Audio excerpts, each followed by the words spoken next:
Pemilik manajemen artis kabur, Dinar Candy hingga Nikita Mirzani tak dibayar. Berikut sentilan Nikita Mirzani untuk production house atau rumah produksi dan para artis yang bungkam karena belum dibayar.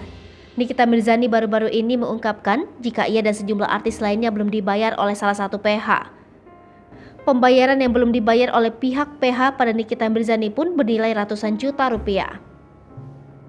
Belum dibayar senilai ratusan juta, Nikita Mirzani mengungkapkan bahwa awal kenal pihak PH tersebut sangat baik. Namun kini, pihak PH tersebut malah tidak membayar honor para pegawai dan rekan artis yang dikenal Nikita Mirzani mencapai ratusan juta. Rugi hingga ratusan juta, ternyata Nikita Mirzani sudah berusaha meminta honornya, namun pemilik PH tersebut menghilang. Walaupun rugi ratusan juta, Nikita Mirzani tidak ingin gegabah untuk melaporkan kasus ini ke polisi.